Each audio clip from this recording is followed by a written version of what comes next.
Bonjour à tous, aujourd'hui nous allons parler d'un roman appelé Le Tour d'écrou.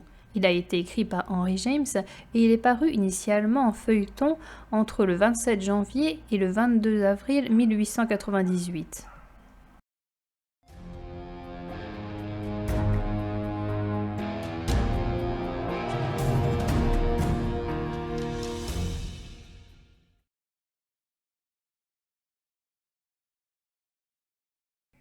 Le soir de Noël, un groupe de personnes entend une histoire d'horreur dans laquelle un enfant a dû faire face à une apparition surnaturelle. 2 jours plus tard, un des invités, nommé Douglas, parle d'une histoire dans laquelle non pas un enfant, mais 2 enfants auraient été en face d'un fantôme, ce qui donnerait au récit 2 tours d'écrou, autrement dit 2 tours de vis. Des invités le poussent à raconter cette histoire, mais il dit qu'il faut attendre qu'il reçoive le manuscrit qui est chez lui et dans un tiroir fermé à clé. Il s'agit du récit d'une femme morte il y a 20 ans. Cette femme a été l'institutrice de sa sœur et avait 10 ans de plus que lui. Cette femme aurait confié son histoire uniquement à lui. Quelques jours plus tard, Douglas débute son récit. La femme est montée à Londres pour rencontrer un homme qui avait posté une annonce pour recruter une gouvernante. La femme a été de suite séduite par cet homme. Il veut l'envoyer dans sa maison de campagne. Elle devra s'occuper de sa nièce et de son neveu qui sont devenus orphelins depuis la mort de leurs parents en Inde.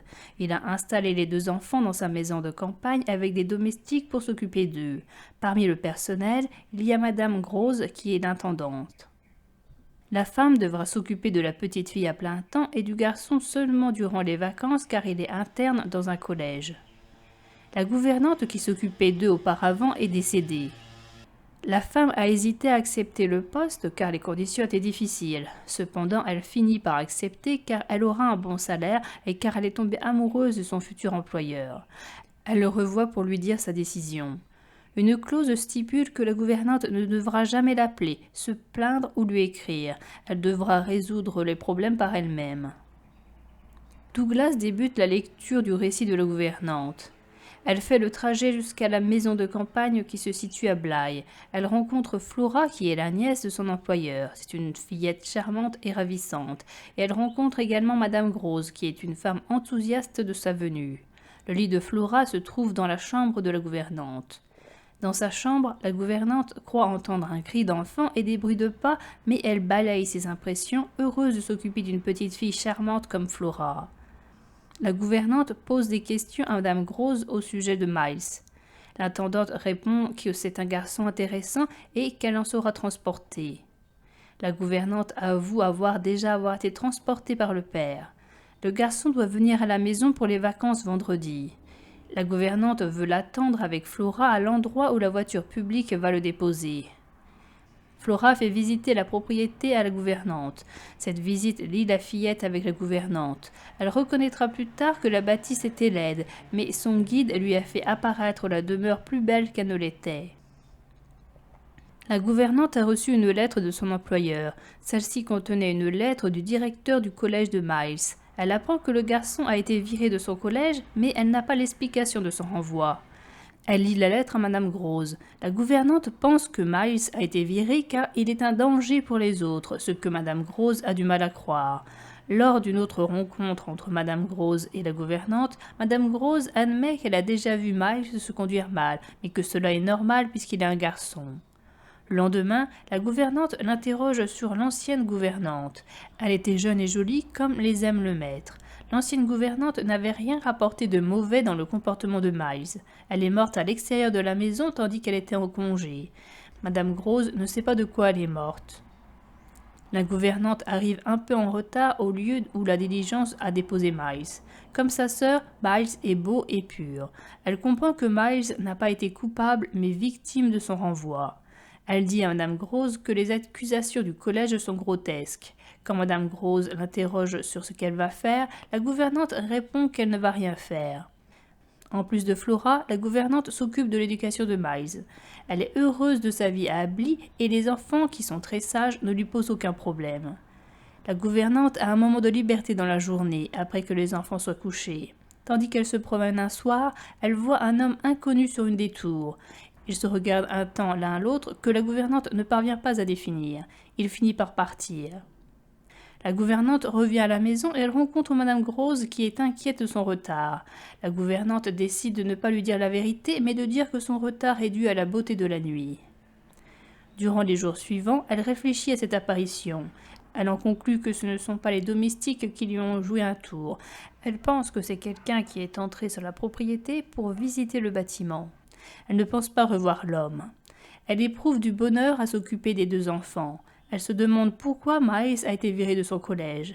Elle finit par penser que c'est parce qu'il est trop beau et trop noble pour l'horrible et sale petit monde du collège. Elle trouve les enfants charmants, mais aussi impersonnels. Ils n'ont rien à raconter, et Miles ne parle jamais du collège. Elle pense que le garçon ne s'est pas mal conduit au collège, car il ne semble pas avoir été châtié. La gouvernante et Madame Grose s'apprêtent à se rendre à l'église. La gouvernante a oublié ses gants et elle repart les chercher. Quand elle arrive dans la pièce, elle remarque qu'un homme regarde par la fenêtre. Il s'agit du même homme que celui de la tour. Elle a la conviction qu'il est venu pour quelqu'un d'autre. Elle sort de la maison pour rejoindre cet homme, mais il n'est plus là. Elle décide de regarder elle aussi à la fenêtre. Elle fait peur à Madame Grose qui vient d'entrer dans la pièce. Madame Grose vient la rejoindre. Madame Grose l'interroge sur son air terrifiant. La gouvernante lui explique que si elle a cet air-là, c'est car elle a été terrifiée par un homme qui a regardé de l'autre côté de la fenêtre. Elle avoue déjà avoir vu cet homme sur la tour. Elle déduit qu'il n'est pas un gentleman. La gouvernante ne veut pas aller à l'église car elle pense qu'il pourrait arriver du mal aux enfants. Elle avoue avoir peur de cet homme. Elle lui décrit l'homme qu'elle a vu. Madame Grose reconnaît Peter Quint, qui était le valet du maître. Elle dit que Peter est mort. La gouvernante dit à Madame Grose que Peter était venu pour Miles. Elle trouve étrange que les enfants n'ont jamais parlé de lui, surtout Miles qui, plus grand, devrait s'en souvenir. Elle apprend que Peter jouait avec Miles et le gâtait. Selon Madame Grose, Peter prenait trop de liberté avec tout le monde. Sa conduite était mauvaise, mais le maître ne le savait pas. Les enfants étaient sous la responsabilité de Peter. La gouvernante apprend que Peter est mort suite à une chute après être sorti d'une taverne. Elle se fait un devoir de défendre les enfants. Elle se promène dans le parc avec Flora tandis que Miles est dans la maison. Tandis qu'elle est près du lac, Flora est en train de jouer à quelques mètres d'elle. La gouvernante voit une femme les regarder de l'autre côté du lac. La gouvernante raconte ce qu'elle a vu à Madame Grose. Elle sait que les enfants savent. Flora ne lui a rien dit et elle a continué de se comporter normalement pendant l'apparition. Mais la gouvernante sait que ce n'est qu'un simulacre. La gouvernante décrit cette femme. Elle pense que cette femme est Miss Jessel. Pour que Madame Grose soit sûre que c'était elle, la gouvernante propose qu'elle interroge Flora, mais peu après, elle craint que Flora ne lui mente. Miss Jessel a fixé Flora avec un air méchant et une envie de s'emparer de Flora. Madame Grose dit que Miss Jessel, tout comme Peter, était infâme. La gouvernante interroge Madame Grose sur la liaison entre l'ancienne gouvernante et le valet. Il y aurait eu entre eux une liaison, bien que Peter était d'une condition inférieure à Miss Jessel. Eux deux faisaient ce qu'ils voulaient des gens. Madame Grose ne sait pas la raison du décès de Miss Jessel. Elle dit que Miss Jessel est partie car sa place n'était pas ici. La gouvernante a un moment de découragement. Elle se pense inapte à sauver les enfants qu'elle pense perdus. La nuit, Madame Grose et la gouvernante parlent dans la chambre de la gouvernante. Cette dernière finit par convaincre Madame Grose que ses visions étaient réelles car elle a réussi à décrire les 2 personnes sans jamais les avoir vues. Elle retourne auprès de ses élèves. En regardant dans les yeux de Flora, elle ne voit aucune ruse. Elle interroge Madame Grose sur le fait qu'elle lui ait dit que Miles n'a jamais été mauvais. Madame Grose répond que Miles et Peter ont passé beaucoup de temps ensemble. Madame Grose s'en est inquiétée et elle en a parlé à Miss Jessel qui l'a envoyée promener et n'a pas fait grand-chose pour mettre fin à cette relation. Madame Grose défend Miles en disant qu'après tout, Miss Jessel n'a pas interdit Miles de fréquenter Peter. Miles n'a jamais rien dit sur la liaison entre Peter et Miss Jessel. La gouvernante voit dans le silence de Miles la preuve que les 2 personnages ont pu influencer le garçon. Madame Grose pense que Miles n'est pas mauvais car sinon comment expliquer son air angélique maintenant? Tandis que Miles était avec Peter, Flora était avec Miss Jessel. La gouvernante ne peut pas accuser Miles de cacher la relation car sans plus de preuves, elle ne peut accuser personne et elle attendra simplement. La gouvernante passe tout son temps avec ses élèves. Durant plusieurs jours, il n'y a aucune apparition. Elle se demande si les élèves savent les pensées qu'elle leur porte. Elle les prend davantage dans ses bras, ce qui peut la trahir. Les enfants démontrent davantage leur affection, ce qui la conduit à se demander s'il n'y a pas un but à cette tendresse ou si cela peut juste être un retour d'affection qu'elle leur porte. Les enfants brillent davantage en cours et ils cherchent à lui faire plaisir. Une nuit, elle lit dans sa chambre. Flora est avec elle et elle semble dormir. La gouvernante sort de sa chambre. La bougie s'éteint. Elle voit Peter dans l'escalier. Il s'observe, elle ne ressent plus de terreur envers lui et elle refuse de capituler. Il passe un moment sans bruit et sans parler. Il finit par partir. Quand la gouvernante revient dans sa chambre, elle remarque que le lit de Flora est vide. Elle la retrouve derrière le rideau.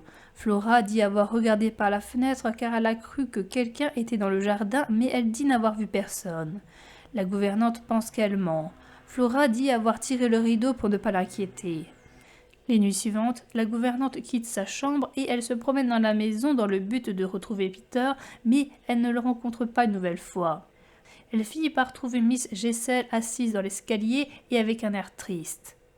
Au bout de quelques nuits, elle décide de dormir et de ne plus veiller. Elle se réveille durant la nuit. Sa bougie est éteinte. Elle pense que Flora a soufflé dessus.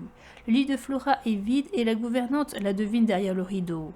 La gouvernante décide de sortir de la chambre et d'aller ailleurs dans une pièce pour regarder ce que regarde Flora. Elle pense se rendre dans la chambre de Miles, puis elle refuse de peur de voir Miles qui vit la même scène que sa sœur. Elle va dans la pièce en bas de la maison. Elle aperçoit Miles dehors qui est en train de regarder une autre personne qui est sur la tour. Le lendemain, la gouvernante parle avec Madame Grosse sur la terrasse tandis que les enfants sont dans le jardin. Elle lui raconte ce qu'il s'est passé la veille. La gouvernante est allée sur la terrasse et Miles la rejoint. Ils sont tous deux rentrés dans la maison. Une fois dans la chambre du garçon, elle lui a demandé pourquoi il est sorti. Il a répondu qu'il a fait cela pour qu'elle pense qu'il est mauvais. Il a veillé et il est sorti à minuit. Avec sa sœur, il a monté un plan. Elle devait se lever et se mettre en face de la fenêtre. La maîtresse est tombée dans leur piège. La gouvernante pense que les enfants, Miss Jessel et Peter, sont ensemble sans arrêt. Ce sont dans les moments où ils sont le plus silencieux ou qu'ils sont le plus occupés qu'ils sont davantage avec les fantômes. Alors que Miles est en train de lire une histoire à sa sœur, la gouvernante pense qu'ils parlent ensemble d'abominations. Leur beauté et leur gentillesse ne sont qu'une façade. Les enfants sont à Peter et à Miss Jessel et ils veulent les rejoindre. Les fantômes essaient de les changer en leur donnant le goût du mal. Ils veulent détruire les enfants. Madame Grosse propose que la gouvernante écrive à son employeur afin qu'il soustrait les enfants à ce lieu. La gouvernante refuse car cette affaire paraît invraisemblable, car elle pourrait passer pour folle et car une clause stipulait qu'il fallait laisser l'employeur tranquille. Madame Grosse voudrait que la gouvernante l'appelle au moins pour qu'il puisse lui fournir son aide dans cette histoire. La gouvernante refuse. Si Madame Grosse l'appelait, la gouvernante dit qu'elle les quittera. La gouvernante ne parvient pas à être dans un état normal quand elle est avec les enfants qui doivent ressentir son malaise. Ils font tous les trois attention de ne pas parler de sujets interdits, c'est-à-dire du retour des morts. Ne pouvant pas parler de cela, la gouvernante parle de sa vie dans tous les détails. Elle revient plusieurs fois sur certains points. Les jours défilent et elle ne voit pas d'autres apparitions. L'automne arrive. La gouvernante se rend compte qu'il est possible que les enfants voient les fantômes tandis qu'elle ne les voit pas quand elle est avec eux. Elle s'entraîne dans sa chambre pour répéter une discussion avec les enfants dans laquelle elle leur dirait ce qu'elle sait. Cependant, elle reste incapable de leur parler de ce sujet. Elle devine grâce à de légères différences dans leurs actions que les fantômes sont là. Les enfants lui demandent quand leur oncle va venir et s'ils peuvent lui écrire. Leur oncle ne leur a jamais écrit, ce que la maîtresse prend pour une marque de confiance en son endroit. Les enfants écrivent des lettres, mais la gouvernante ne les poste pas et les garde. La gouvernante se rend à l'église. Elle a à ses côtés Miles. Madame Grosse et Flora sont devant. Miles est habillé avec des habits de son oncle et il passe pour un monsieur. Avec cet aspect, la gouvernante ne pourrait pas lui refuser la liberté s'il la lui réclamait. Il demande à la gouvernante s'il va retourner au collège. Puisqu'il est un garçon qui grandit, il ne veut pas toujours être en présence d'une même femme. Pour pouvoir partir, il lui dit qu'il a toujours été gentil sauf la nuit durant laquelle il était dehors. Elle lui redemande pourquoi il a fait cela. Il répond que c'était pour savoir s'il pouvait le faire et que ce n'était rien. Quand elle lui demande s'il était heureux à l'école, il lui répond qu'il peut être heureux partout, mais qu'il a besoin de connaître mieux la vie et de vivre avec ses semblables. Elle lui fait la remarque que son semblable est Flora, mais il est vexé d'être comparé à une fille. Il lui demande si son oncle est au courant de ce qu'il devient. Elle lui répond que son oncle ne se soucie pas beaucoup de son sort. Miles pense le faire venir pour qu'il prenne son cas en considération. Le garçon entre dans l'église. La gouvernante comprend que Miles a un pouvoir sur elle. Il s'agit de l'abord de la question du renvoi du collège et de toutes les horreurs cachées derrière. L'idée que Miles ait un plan concerté et une réflexion consciente fait que la gouvernante ne rentre pas dans l'église. Elle pense profiter de l'absence des domestiques dans la maison pour venir prendre ses affaires et s'en aller. Elle s'assoit dans les escaliers, mais elle se rappelle que c'est à cet endroit qu'elle avait vu Miss Jessel triste. Elle se rend dans la salle d'études. Elle trouve Miss Jessel à table et toujours avec son air triste. L'arrivée de la gouvernante n'a pas fait changer Miss Jessel de comportement. Miss Jessel se lève et elle regarde la gouvernante. Cette dernière a alors l'impression d'être l'intruse. La gouvernante lui dit qu'elle est une atroce et misérable femme. Le fantôme disparaît. La gouvernante a la conviction qu'elle doit rester. Quand Madame Grose, Miles et Flora reviennent à la maison, personne ne fait de remarques sur l'absence de la gouvernante à l'église. Elle interroge Madame Grose. La gouvernante apprend que les enfants lui ont dit de ne rien dire et que si elle s'était absentée, c'était car elle aimait mieux cela. La gouvernante dit qu'elle est rentrée voir une amie, c'est-à-dire Miss Jessel. Elle dit que Miss Jessel endure les tourments des âmes perdues et qu'elle veut Flora pour les partager avec elle. La gouvernante veut faire venir l'oncle en lui écrivant et une fois qu'il sera là, lui dire la vérité. Comme cela, Miles n'aura plus de pouvoir sur elle. Elle pense montrer la lettre de renvoi à l'oncle. Elle croit que Miles s'est fait virer de son collège par malignité. Le soir, la gouvernante commence à écrire la lettre. Elle se lève et elle écoute à la chambre de Miles. Le garçon l'ayant entendu, lui dit d'entrer. Il pensait à la bizarre affaire entre eux concernant l'éducation et tout le reste. Elle lui dit qu'elle ne savait pas que c'était important pour lui d'aller dans un collège, qu'il semblait se satisfaire du présent et elle lui reproche de n'avoir jamais parlé de l'ancien collège. Il veut partir de Bly car un garçon a certains besoins. Il ne veut pas aller vivre chez son oncle. Il souhaite que son oncle vienne et que la gouvernante lui parle. Il espère ainsi mettre la gouvernante dans l'embarras car elle a laissé aller les choses. Elle lui fait remarquer que lui aussi devra répondre à des questions de son oncle. Miles ne veut pas retourner dans son ancien collège, mais dans un nouveau. Elle essaie de lui faire dire ce qui le tracasse, mais il ne dit rien. Quand elle dit qu'elle a commencé une lettre pour l'oncle, Miles la pousse à la finir. Elle essaie de savoir pourquoi Miles a été viré, mais le garçon ne répond pas. Il y a un coup de vent alors que la fenêtre est fermée. La lumière s'éteint. Miles crie, mais il dit ensuite que c'est lui qui a soufflé la bougie. Madame Grose demande à la gouvernante si elle a écrit à l'oncle. Elle répond que oui, mais elle cache qu'elle n'a pas envoyé la lettre. Les enfants sont admirables et ils sont excellents durant les cours. Miles propose à la gouvernante de lui jouer un air de piano. Quand Miles joue, elle perd la notion du temps. Elle remarque que Flora a disparu. Elle demande à Miles où elle est. Il répond en riant qu'il ne le sait pas. La gouvernante la cherche d'abord seule, puis avec Madame Grose. Elle ne trouve pas la fillette. La gouvernante pense qu'elle est sortie avec Miss Jessel tandis que Peter était avec Miles. La gouvernante pose la lettre pour son employeur dans le hall pour que Luc la prenne. Elle se rend dehors et elle dit à Madame Grose d'aller en haut voir Peter et Miles. Comme Madame Grose a peur, elle préfère rejoindre la gouvernante. Toutes deux, elles se rendent vers le lac car la gouvernante pense que Flora peut y être. Elle n'y voit pas Flora. Miss Jessel et Flora ont pris le bateau qui a été dissimulé en arrivant sur l'autre rive. En faisant le tour du lac, elles découvrent le bateau. Elle retrouve Flora qui est un peu plus loin en train de cueillir des fougères. Flora demande où est Miles. La gouvernante dit qu'elle lui dira si elle lui dit où est Miss Jessel. À cette question, le visage de la fillette change. Madame Grose se met à crier et la gouvernante voit Miss Jessel debout de l'autre côté du lac. Cela fournit une preuve à la gouvernante et elle montre le fantôme à Madame Grose. Flora ne regarde pas Miss Gessel, mais la gouvernante. Madame Grose dit ne rien voir. Elle pense que la gouvernante n'a jamais rien vu. Madame Grose veut qu'elle rentre à la maison. Flora regarde la gouvernante d'un air hostile.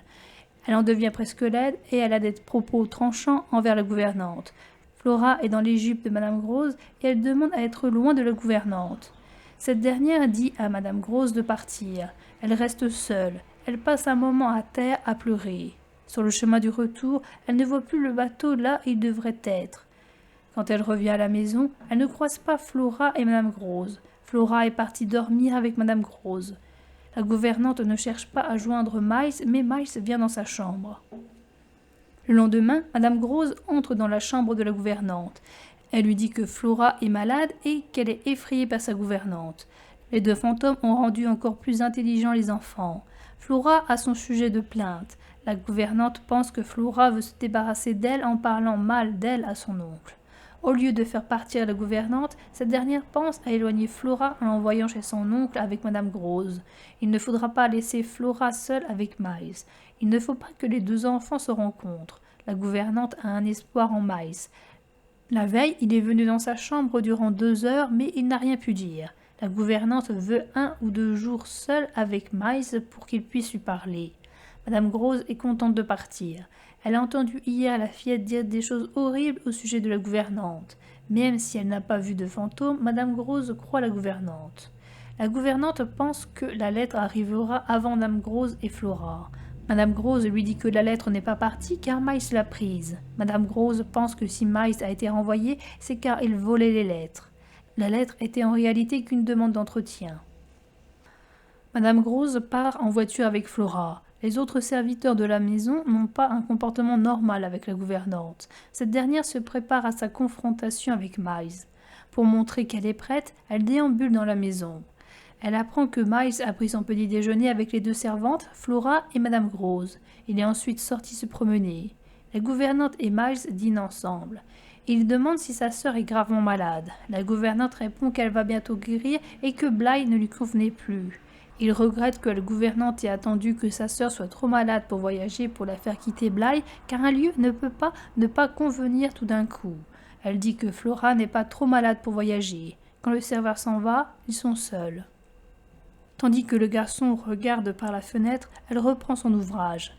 Elle le sent anxieux. Il dit que Bly lui convient et qu'il est heureux d'avoir fait sa promenade. Il remarque que c'est la gouvernante la plus seule des deux. Elle lui révèle que si elle reste ici, c'est pour lui apporter son aide. Elle le pousse à se confier à elle, mais il dit avoir envie de sortir. Il lui apprend qu'il est prêt à tout lui dire, mais pas maintenant. Il faut qu'il aille voir Luc avant. Elle lui demande si c'est lui qui a pris la lettre. La gouvernante voit que Peter les observe à la fenêtre. Miles ne le voit pas car la gouvernante l'a pris dans ses bras. Miles avoue que c'est lui qui a pris la lettre. Son but était de savoir ce que la gouvernante pensait de lui. Le fantôme a disparu et la gouvernante pense avoir gagné. Miles dit n'avoir rien trouvé de ce qu'il cherchait dans la lettre. Il dit l'avoir brûlée. Elle lui demande si le vol a été la cause de son renvoi. Il lui dit que non. Il a dit des choses à quelques personnes qu'il aimait bien, mais qui l'ont ensuite répétées à d'autres personnes. Elle lui demande quelle chose il a dites. Elle revoit le visage de Peter et elle se met à crier. À l'adresse du fantôme, elle crie les mots « plus jamais ». Miles pense qu'il s'agit de Miss Gessel, mais la gouvernante lui dit que ce n'est pas le cas. Miles ne semble pas voir le fantôme. Il fait un arrêt cardiaque. Nous pouvons voir la gouvernante de 2 façons. Soit il s'agit d'une personne qui est censée, soit il s'agit d'une femme sujette à la folie et aux hallucinations. Quelques éléments font penser que la gouvernante a bien affaire à des éléments surnaturels. Elle a pu réellement voir les fantômes. Si elle a pu les décrire à Madame Grose sans les avoir vus auparavant, c'est bien qu'elle les a vus réellement. Alors que nous avons beaucoup de détails sur le physique de Peter, nous en avons très peu sur Miss Gessel. Pour le cas de Peter, c'est Madame Grose qui a dit à la gouvernante que d'après sa description, cet homme est Peter. Pour le cas de Miss Gessel, la gouvernante l'a deviné toute seule. Comme preuve d'éléments surnaturels, nous avons les bruits que la gouvernante entend au tout début, c'est-à-dire le bruit d'une personne qui se déplace devant sa porte et l'enfant qui pleure. Le fait que les apparitions soient visibles de la gouvernante et non de Miss Grose ne veut pas dire que les apparitions ne sont pas réelles. Les fantômes peuvent décider d'apparaître seulement à certaines personnes et pas à d'autres. Il est à noter que Madame Grose peut mentir en disant ne pas voir de fantômes de Miss Gessel. Les enfants ne disent jamais s'ils ont vu ou non les fantômes. Il y a d'autres faits étranges et inexplicables. Nous avons une bougie qui s'éteint toute seule dans la chambre de Miles et près de l'escalier. Nous avons un bateau qui ne se trouve plus à la même place. On peut se demander comment une fillette aurait-elle pu s'y prendre pour pagayer avec un si large bateau. Une des solutions serait qu'un adulte l'a aidée. Le comportement des enfants confirme des événements surnaturels. Les enfants semblent mauvais quand Flora lance à la gouvernante un regard presque laid qui fait crier Madame Grose. Il y a aussi le rire de Miles quand sa sœur a disparu. Lors du dernier chapitre, quand Miles apprend de la gouvernante qu'il y a un fantôme non loin d'eux, Miles crie le nom de Miss Gessel. Le fait qu'il prononce ce nom peut signifier qu'il sait que Miss Gessel est un fantôme et qu'elle aurait très bien pu être là. Il se peut que Miles ait pensé à Miss Gessel car il a entendu sa sœur dire que, la veille, la gouvernante a vu le fantôme de Miss Gessel. Un autre événement perturbant est la trop grande joie de Madame Grose à l'arrivée de la gouvernante. Une telle joie peut cacher le fait qu'elle espère que le problème se focalise sur la gouvernante plutôt que sur elle. On pourrait penser que l'arrivée de la gouvernante allège le travail de Madame Grose, ce qui fait sa joie, mais Madame Grose adore les enfants qui ne semblent pas être un fardeau pour elle. Un fait étrange est la fin de l'histoire. L'histoire a été écrite par la gouvernante. Si la fin paraît si abrupte, c'est peut-être parce qu'elle n'a pas eu le temps de l'écrire. Les fantômes auraient pu faire en sorte de laisser le récit en suspens pour que les futurs lecteurs n'aient pas les clés en main pour comprendre l'histoire.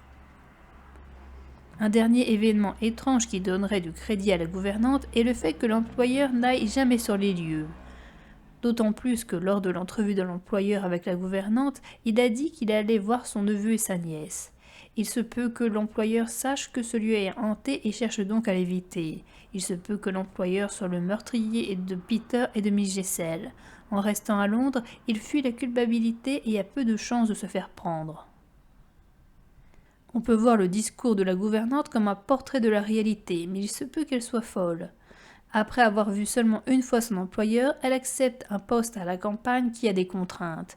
Dès le premier rendez-vous, l'employeur parle de 3 morts, les morts des parents de Miles et de Flora, ainsi que la mort de Miss Gessel, ce qui est bien peu engageant, surtout quand on ne sait pas de quoi ils sont morts. Elle tombe amoureuse de lui dès la première rencontre. Cet amour ne dure pas que quelques jours, mais traîne durant plusieurs mois. Une raison pour laquelle la gouvernante ne demande pas de l'aide de la part de son employeur quand les promesses s'enchaînent est qu'elle est encore amoureuse de lui. Elle interprète l'absence du maître comme une marque de confiance alors qu'il s'agirait plutôt d'un détachement total pour son neveu et pour sa nièce. Il est à noter que l'employeur et la gouvernante sont les seuls à ne pas avoir de nom.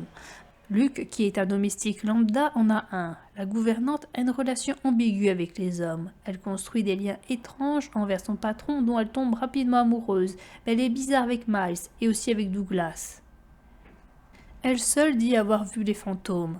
Madame Grose ne les a jamais vus alors qu'elle habite ici depuis longtemps. Quand la gouvernante lui montre Miss Gessel, Madame Grose ne la voit pas. Les enfants n'ont jamais dit avoir vu des fantômes. Si Flora est si étrange après que la gouvernante et Madame Grose l'aient retrouvée, c'est peut-être parce qu'elle se rend compte que la gouvernante est en train de dérailler. Si son visage devient laid, ce n'est pas par méchanceté, mais par peur. Elle demande à Madame Grose de l'emmener loin de la gouvernante. Cette idée persiste même après l'éloignement. Si la fillette a dit des choses horribles, c'est peut-être parce qu'elle a dit des choses sur la manière dont la gouvernante se comportait ou se comportait envers elle. La gouvernante ne se comporte pas normalement avec les enfants. Elle est toujours avec eux. Elle justifie cela par la crainte que les fantômes s'en prennent aux enfants. Mais cela ne peut être qu'un prétexte. Être sans cesse sur le dos des enfants peut permettre de faire en sorte qu'ils ne racontent pas à autrui le mal qu'elle leur fait. Elle les prend dans ses bras de nombreuses fois, ce qui semble étrange. En tant que gouvernante, elle devrait représenter l'autorité et non pas passer son temps à leur faire des câlins. Il est aussi tout à fait possible que Miles meure à la fin du récit car la gouvernante l'a étouffé. La fuite de Flora et la fuite de Miles peuvent être des tentatives de fuite. La première fois, Miles reste devant la maison, peut-être parce que cela le gêne de laisser sa sœur seule à l'intérieur.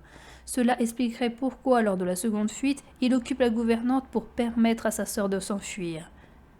La gouvernante est étrangement attirée par la chambre de Miles la nuit. La première fois, la gouvernante ne se rend pas dans la chambre malgré son envie d'y entrer. Cependant, la seconde fois, elle y entre. Il est étrange qu'une femme entre la nuit dans la chambre d'un garçon de 10 ans.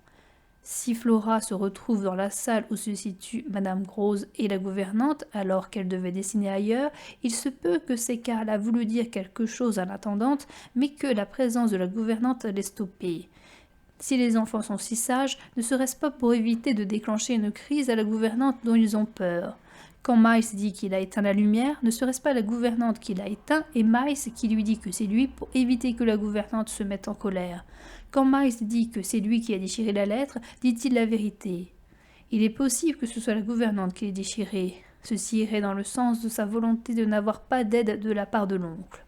La gouvernante fait tout pour casser les ponts avec les autres et créer une sorte d'îlot composé d'elle-même, de Madame Grose, de Miles et de Flora. Cet écartement n'a rien de bon. La gouvernante ne cherche pas à renvoyer Miles dans un autre collège. Elle ne cherche pas à joindre son employeur. Elle semble tout le temps dans la maison ou sur le terrain entourant la propriété. On ne la voit jamais au village et très rarement avec les autres domestiques. Elle ne demande jamais d'aide à personne. Logiquement, en faisant face à des problèmes qu'elle ne peut pas résoudre, la gouvernante devrait demander de l'aide à autrui. À la fin du roman, la gouvernante fait en sorte que le cercle devienne encore plus petit. Elle envoie Flora avec Madame Grose à Londres. La gouvernante reste donc seule avec Miles. Les autres domestiques existent à peine. Le garçon semble être la cible de la gouvernante. Si la gouvernante avait suivi l'idée de Flora, c'est-à-dire que ce soit la gouvernante qui parte, Miles, Flora et Madame Grose seraient restés ensemble, ce qui n'aurait pas permis à la gouvernante d'atteindre son but. La gouvernante ne se rend pas à l'église alors qu'elle est la fille d'un pasteur. Lors de l'apparition de Peter à la fenêtre, la gouvernante et Madame Grose devaient se rendre à l'église, mais la gouvernante n'y va pas. Quand Madame Grose, la gouvernante et les enfants doivent se rendre à l'église, la gouvernante n'y va pas de nouveau. Quand la gouvernante est dans une sorte de flottement ou est ailleurs dans ses pensées, une apparition survient la plupart du temps. Quand elle déambule dehors et qu'elle pense à son employeur, elle voit le fantôme de Peter. Quand elle a l'impression bizarre que quelque chose se meut dans la maison et qu'elle pose son livre, elle voit l'apparition du fantôme de Peter. Quand elle pense aux enfants, Miss Jessel fait son apparition au lac. Quand elle est hypnotisée par le piano, Flora disparaît et elle voit le fantôme de Miss Jessel. Lors des apparitions, la gouvernante ne se souvient pas combien de temps elles ont duré et elle dit avoir vu le fantôme comme si elle voyait quelqu'un de près. Or, les apparitions se font à distance. Comment reconnaître un homme en haut d'une tour? Comment reconnaître une femme à l'autre bout d'un lac? Le fait qu'elle ait pu les décrire ne veut rien dire du tout, car elle a très bien pu se renseigner sur ces personnes auparavant. Dans ce roman, rien ne se dit et tout se devine. L'origine de l'histoire est d'ailleurs bien étrange. Si Douglas a eu le texte, c'est car la gouvernante le lui a envoyé avant de mourir. Le récit est enfermé dans un tiroir fermé à clé. Douglas l'a déjà lu puisqu'il peut donner des éléments avant l'arrivée du manuscrit. Cependant, il est incapable de faire le récit seul. Il a besoin du texte pour commencer son histoire. Au début du récit, nous savons que Douglas a connu la gouvernante. Elle n'est donc pas décédée à Bly. Par contre, le fait qu'elle soit la maîtresse de sa sœur signifie qu'elle a perdu son travail. Rien ne dit qu'elle a été emprisonnée. Elle n'est donc peut-être pas coupable de meurtre. Rien ne dit qu'elle a été en hôpital psychiatrique. Il se peut qu'elle n'ait pas été folle. On sait seulement qu'elle est maintenant décédée. On ne sait pas de quoi. Douglas l'a rencontrée lorsqu'il était étudiant. Il devait avoir une vingtaine d'années. La gouvernante avait 10 ans de plus que lui. Cela signifie qu'elle devait avoir la trentaine. Une dizaine d'années se sont donc passées entre Bly et la rencontre avec Douglas. Griffin parle d'une retenue de 40 ans. Au moment où Douglas raconte l'histoire, Douglas doit donc avoir la soixantaine.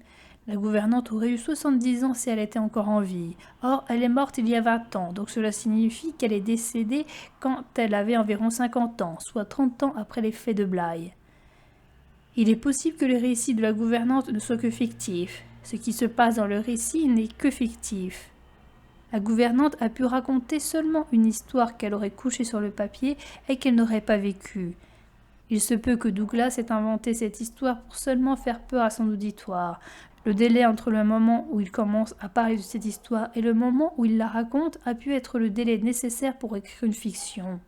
Il se peut aussi bien que ce soit le narrateur qui ait inventé l'histoire de la gouvernante et l'histoire de Douglas. Et enfin, encore un étage au-dessus, Henry James a pu nous raconter un fait qui est réellement arrivé ou bien nous raconter une fiction. En étant flou, le lecteur comprend ce qu'il peut comprendre ou ce qu'il veut comprendre. Il en est de même du discours de Madame Grose à la gouvernante. En étant flou, la gouvernante comprend ce qu'elle veut comprendre. Quand Madame Grose parle de la relation entre Miles et Peter, elle entend peut-être qu'un petit garçon de condition élevée ne doit pas fréquenter quelqu'un de basse condition. La gouvernante interprète cela de manière plus grave. Madame Grose emploie peut-être des mots trop forts pour des choses pas si graves que cela. La gouvernante utilise des mots forts pour des événements forts.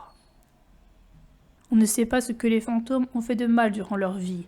On ne sait pas quelles étaient les relations entre Miss Jessel et Peter. Madame Grose dit que Miles n'en a jamais rien dit. On sait que tandis que Peter était avec le garçon, Miss Jessel était avec la fillette. Il n'est jamais dit qu'ils étaient tous les quatre ensemble. Rien n'indique que Miss Jessel et Peter avaient une relation, hormis Madame Grose qui le dit. La relation entre Peter et Miles paraît gênante, alors que celle entre Miss Jessel et la fillette ne paraît pas gênante. La relation entre Peter et Miles est floue. Madame Grose voulait qu'elle s'arrête, mais elle n'en dit pas la raison. Il se peut que Peter et Miles aient une relation homosexuelle. La conséquence pourrait être que Miles ait fait des avances à ses camarades de classe qu'il aurait répétées au maître. Ceci expliquerait pourquoi dans sa lettre, le directeur du collège n'explique pas pourquoi Miles ne peut pas revenir après les vacances. Ceci expliquerait pourquoi Miles a tant de mal à parler de cela à la gouvernante. Ceci expliquerait pourquoi l'intendante voulait faire stopper la relation entre Peter et Miles et pourquoi elle ne fournit pas vraiment d'explications à la gouvernante. Ceci expliquerait pourquoi l'employeur a mis si jeune Miles au collège pour en réalité l'éloigner de Peter. Ceci expliquerait pourquoi Miles ne reconnaît pas sa sœur comme sa semblable et qu'il reproche à la gouvernante d'être toujours dans ses jambes. Les deux morts semblent étranges. Pourquoi le décès de Miss Jessel n'est jamais expliqué? Si un fantôme hante l'endroit où il est mort, cela signifie que Miss Jessel est décédée à Bly et non dans l'endroit où elle a passé ses congés. Peter est mort sur la route, or il hante Bly. La mort de Peter n'est pas non plus très claire. Peter a son obsession de regarder par la fenêtre, et Miss Jessel est obsédée par le lac. Il est étrange que la demeure ne comporte que 2 fantômes.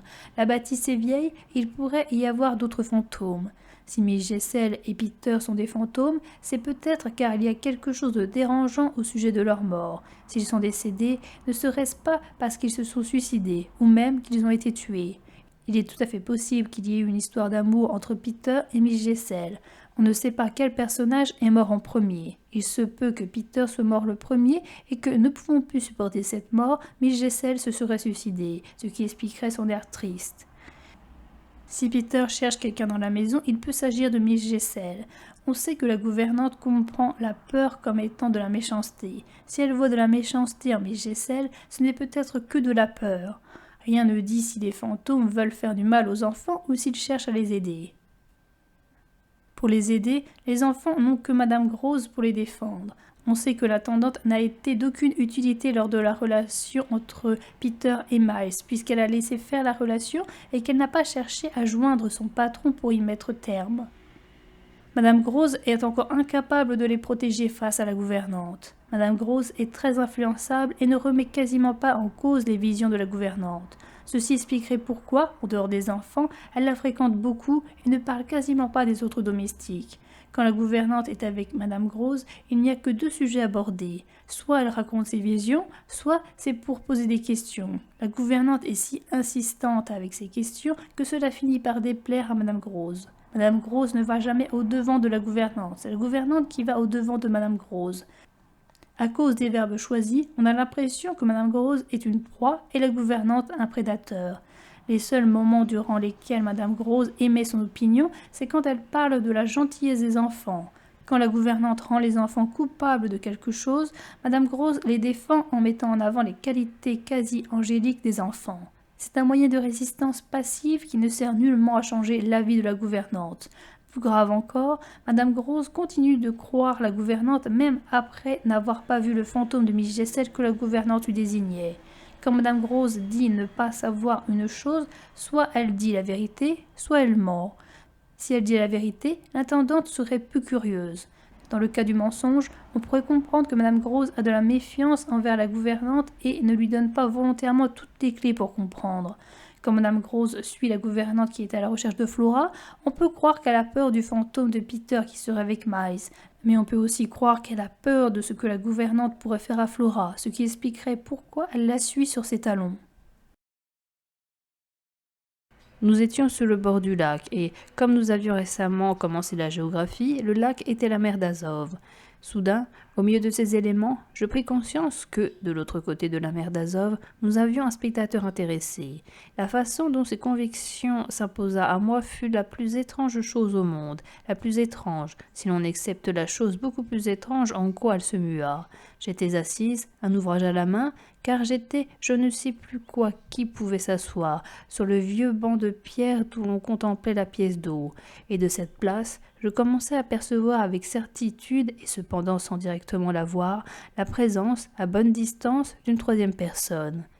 Les vieux arbres, les fourrés épais, faisaient une ombre profonde et délicieuse, mais tout était inondé par l'éclat de l'heure tranquille et chaude. Nulle ambiguïté dans tout cela, et pas la moindre non plus dans la certitude que, brusquement, je sentis se former en moi concernant ce que j'allais voir, me faisant face de l'autre côté du lac, pour peu que je lève les yeux. Ils étaient fixés à ce moment sur l'ouvrage de couture que j'avais commencé, et je peux encore ressentir le spasme de mon effort pour ne pas les relever jusqu'à ce que je sois suffisamment calmé pour décider quoi faire. Il y avait, s'offrant à ma vue, un objet étranger, une forme à qui je contestais immédiatement et passionnément le droit d'être là. Je me souviens d'avoir parfaitement énuméré toutes les possibilités, me redisant à moi-même que rien n'était plus normal, par exemple, que la présence d'un des employés de la propriété, ou même d'un messager, d'un facteur ou d'un garçon de course du village.